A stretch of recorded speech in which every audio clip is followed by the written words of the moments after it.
Have you ever felt like you're putting in all this effort, being totally consistent in the gym, meticulously watching what you eat, and then you step on the scale and the number just hasn't moved a single pound? Right. It is so incredibly frustrating. You feel like you're doing all the math correctly, but your body just absolutely refuses to change according to that math. Welcome to TalkKast. Our goal is to figure out exactly what is happening under the hood of your metabolism when that scale freezes and how you can break through that plateau, because the scale often completely misses the actual story of what is going on in the body, right? Absolutely. It measures your absolute mass, your total gravitational pull, Hmm. but it is completely blind to what that mass is actually made of. It cannot tell the difference between a pound of dense muscle, stored body fat, or just temporary water retention. So we are always presented with this forced choice in the fitness space. You are told you either have to restrict calories intensely to lose fat, which people call cutting, or you have to eat a massive surplus of food to gain muscle, which is bulking. Right. The fitness industry loves that forced choice because it is the path of least biological resistance. Because fat loss is just easier when you are in a clear energy deficit. Exactly. And muscle gain is optimized when your body is in an energy surplus. Naturally, those two biological conditions do not want to happen at the exact same time. But there is this third path, right? A concept called body recomposition or recomp. The promise here is that under the right conditions, you can actually do both simultaneously. You can burn fat while building muscle. It sounds like magic, but body recomposition is a documented physiological reality. You can force those two needles to move at the same time, especially when you shift from erratic lifestyle choices to highly consistent habits. So if this is a biological reality, why do we constantly hear about the extreme phases of bulking and cutting? I mean, it makes recomposition sound like some sort of fitness unicorn who can actually pull off this simultaneous balancing act. Well, recomposition is definitely not evenly distributed. Some demographics get a massive, almost immediate response, while others will just spin their wheels. Right, so who are the prime candidates? It works best when the human body is presented with a strong, undeniable reason to build muscle, combined with a strong reason to spend stored fat, all without panicking the central nervous system. There are basically four groups. Okay, let us go through them. Who is the first group? The first group is beginners. When you are brand new to resistance training, the stimulus is completely novel. I mean, your body has never experienced that kind of mechanical tension before. Exactly. Lifting weights sends such a powerful, unprecedented signal to the brain that the body adapts rapidly. It builds muscle, even if your calorie intake is not perfectly optimized. So the nervous system is basically waking up and realizing it needs to build armor to survive this new physical stress. That is exactly what is happening. The second group is people returning to exercise after a long hiatus. Regaining lost muscle is biologically much faster than building it for the very first time. They often experience what looks like rapid recomposition. Which I imagine is incredibly frustrating for their gym partners who never take a break. Oh, absolutely. But it's just cellular biology at work. Then you have the third group, which consists of people with higher starting body fat. And why does having higher body fat make it easier? Well, stored fat is functionally just a wearable battery pack. It is stored energy. When there is an abundance of that stored energy, it is much easier for your body to sustain hard training and recover in a modest calorie deficit. Because it has plenty of internal fuel to draw from. Exactly. And the final group includes people who finally become consistent. If someone has spent years doing 2 weeks on, 3 weeks off, bouncing between different workout programs, just becoming steady provides a clear message to the body that yields dramatic recomposition. Let us pause and look at the other side of that coin.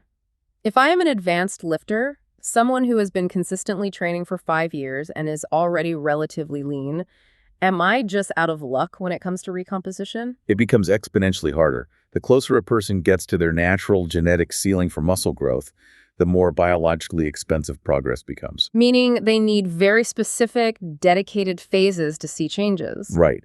For an advanced lifter who is already quite lean, the body requires a deliberate calorie surplus to force any new muscle tissue to grow, followed by a careful deficit to shave off the fat gained during that process.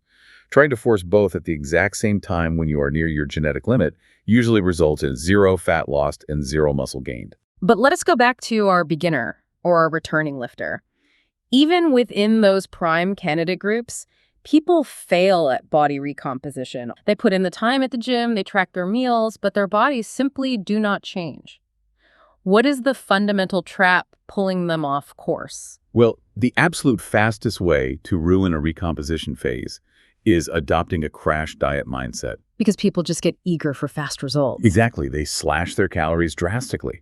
But at the exact same time, they expect their lifts in the gym to go up, their muscles to grow, and their daily energy to remain high. I mean, they are trying to train like they are in a massive caloric surplus while eating like they're stranded on a desert island. That is a perfect way to put it. So it is essentially like trying to build a massive new extension on your house the exact same week your boss cuts your salary in half. The ambition is there, but the raw resources just do not exist to fund the construction. That analogy hits the nail on the head. Muscle tissue is incredibly expensive for the body both to build and to maintain. When the calorie deficit becomes too aggressive, your body acts like a terrified accountant. It shifts into survival mode. Right. It becomes highly conservative. In that panicked state, authorizing the construction of new, metabolically expensive muscle tissue is impossible for the body to justify. In fact, it does the exact opposite. Wait, it breaks down the muscle. Exactly. If the deficit is too deep, the body starts pulling energy by breaking down existing lean tissue. This is why slower, moderate weight loss preserves and builds lean mass far better than rapid weight loss. I want to challenge that slightly. If the body has plenty of stored fat, which you mentioned earlier is just a wearable battery pack, why would it break down lean muscle tissue during a severe diet? Why would it not just tap exclusively into the fat stores and leave the muscle alone? That is a brilliant question. Fat is a fantastic energy source, but it cannot be converted into structural protein. More importantly, the body views muscle as expendable when it thinks it is starving. Because muscle burns calories 24 hours a day, just existing, right? Exactly. Fat just sits there passively. If your body thinks it's facing a famine, because you slashed your calories by 50%, it wants to get rid of the expensive calorie-burning tissue to slow down your metabolism and keep you alive longer. So it hoards the fat as an emergency reserve and burns the muscle to lower its daily operating costs. So if your food intake needs to be a moderate, controlled deficit to avoid triggering that famine response, what is the actual engine driving the muscle growth? How do we convince the body to keep the expensive tissue? The absolute non-negotiable foundation is progressive resistance training. Dieting alone merely reduces total body mass, but it sends zero signal to the brain regarding what specific type of tissue to discard. But resistance training changes that message. Progressive resistance training provides a very loud, specific message. It tells your nervous system, keep this muscle tissue, we still need it to survive this physical stress. That makes perfect sense. I mean, it aligns with what we touched on in how resistance training builds muscle and burns fat. The body absolutely requires that progressive overload to actually adapt. Exactly. Whether that means adding a little more weight to the bar, executing one more repetition, or controlling the movement with better form, progressive overload is the continuous justification you provide your body to invest in muscle. Without that signal, the whole system just shrinks. Absolutely. But setting the signal is only step one. To actually build that muscle, the body needs raw materials, which brings us to the critical role of protein. Right, the building blocks. Exactly. Protein is the vital support beam of this entire process. During any calorie deficit, your body enters what is called a catabolic environment. Let us define catabolic environment for a second, just to make sure we are crystal clear. Well, think of a catabolic state like a furnace burning in a cold house. The body is actively looking for things to break down for fuel. It is highly prone to breaking down its own tissue to meet its energy needs. So to counter that destructive environment and protect the muscle, your protein intake must be elevated. Right. Dietary protein provides the amino acids that act as a protective shield. The benchmark target is 0.7 to 1.0 grams of protein per pound of body weight. Wait, 1 gram per pound of body weight? I know, it sounds really high. I mean, for a 200-pound person, that is 200 grams of protein a day.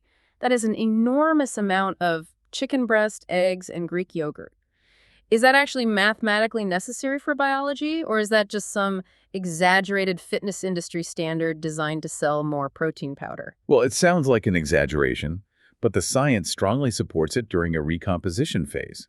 When you are in a calorie deficit, some of the protein you eat will inevitably be burned for basic energy rather than used to build muscle. So pushing the intake closer to that 1 gram per pound mark acts as an insurance policy. Exactly.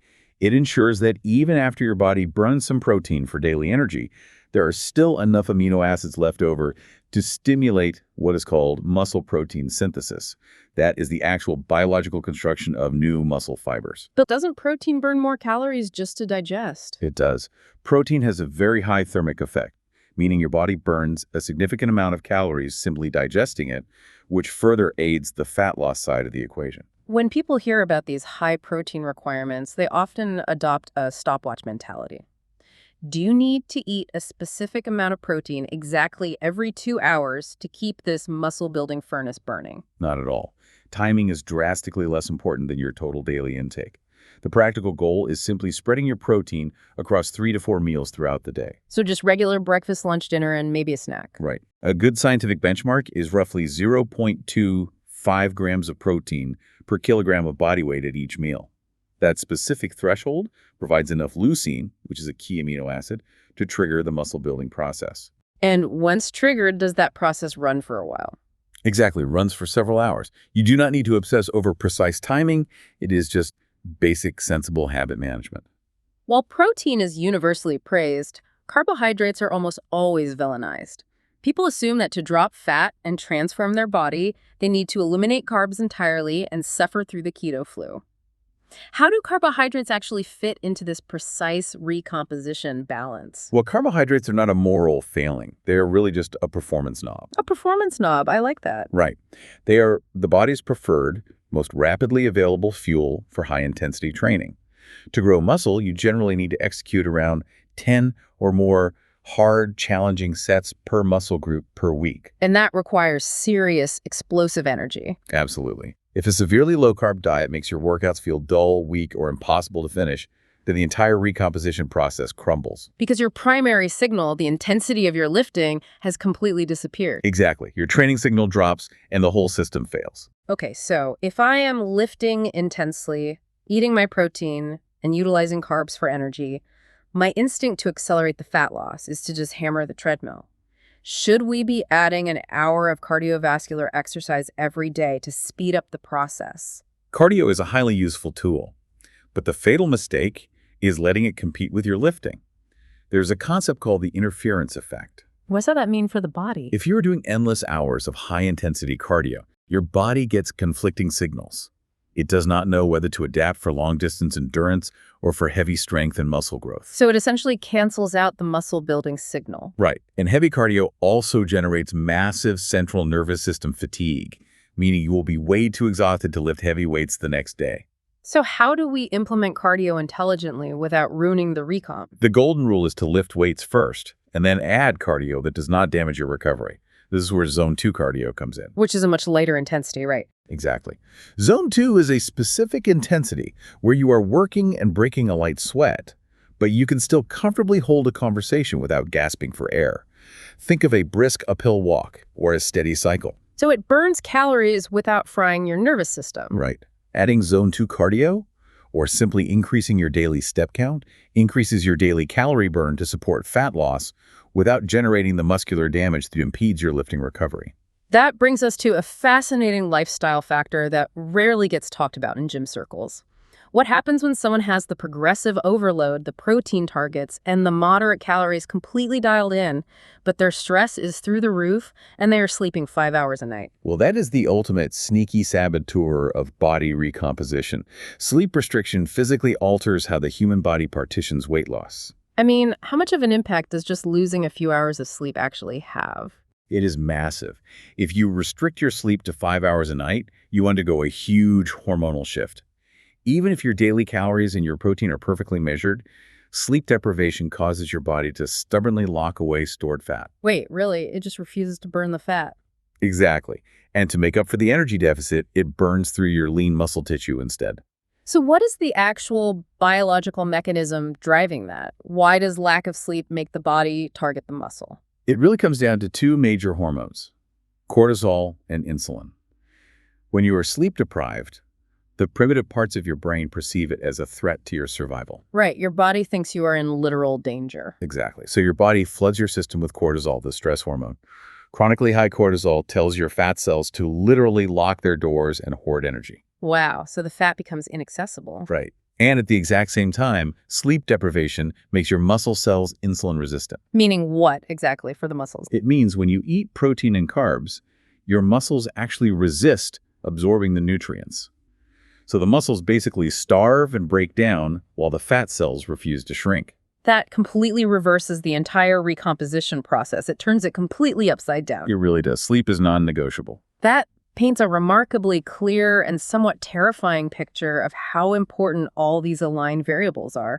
We have progressive training, high protein, a moderate calorie deficit, carbohydrate performance, and crucial sleep. They all have to work together. But let us say you are doing everything right. You are executing perfectly.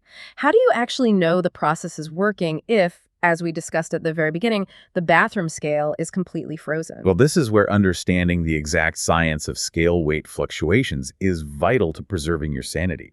You have to remember, the scale measures absolute mass, and water is incredibly heavy. How does water weight factor into tracking fat loss? For every single gram of carbohydrate stored in your muscles as glycogen, which is the stored form of carbs, your body naturally stores roughly 3 grams of water along with it. It packages the water right inside the muscle cell. So, if I eat a heavier carbohydrate meal on a Friday night, I might step on the scale on Saturday and be 2 pounds heavier. Right, but it is literally just hydrated muscle fuel. It is not fat. That makes so much sense. Furthermore, when you introduce a hard training stimulus in the gym, you cause microscopic damage to the muscle fibers. The body responds to this microtrauma with localized inflammation, rushing fluid and nutrients to the area to repair it. So your muscles swell up with more fluid. Exactly.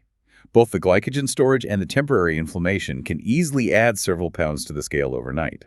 This completely masks the actual body fat you have successfully burned off.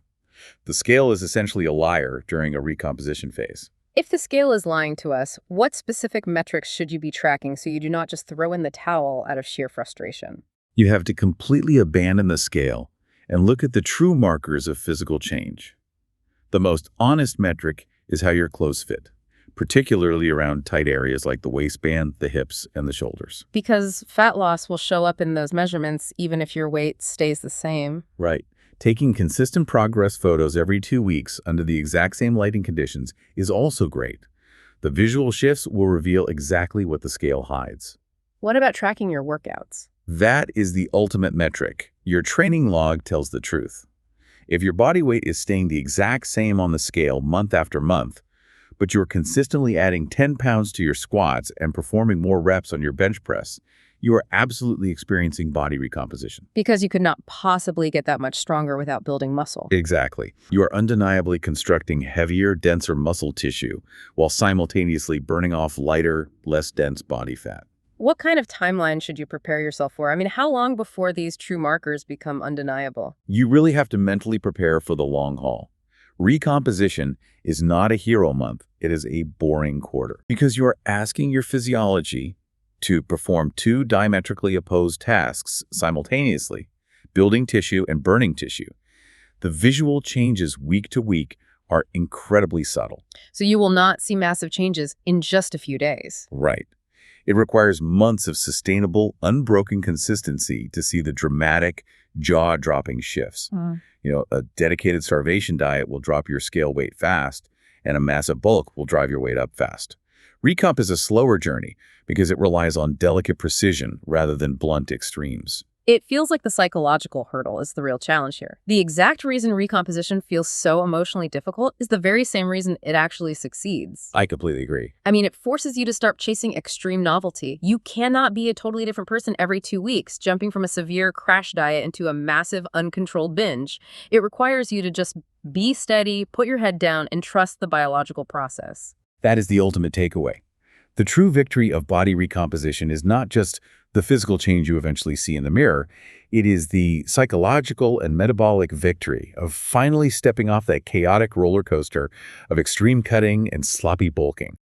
You end up constructing a stronger, leaner body through a calm, methodical process that actually survives contact with your real everyday life. You develop a resilient metabolism rather than relying on frantic bursts of unsustainable willpower. And what is truly profound for you to think about is that by building that muscle, you are permanently altering your body's baseline engine. I mean, muscle is not just weight on a scale, it is a highly active metabolic organ. Absolutely. Once you build it, it continuously burns calories for you, permanently changing how your body handles food, manages blood sugar, and actually dictates how you physically age over the coming decades. That is something worth keeping in mind next time the scale tries to discourage you. Thanks for listening to TalkKast.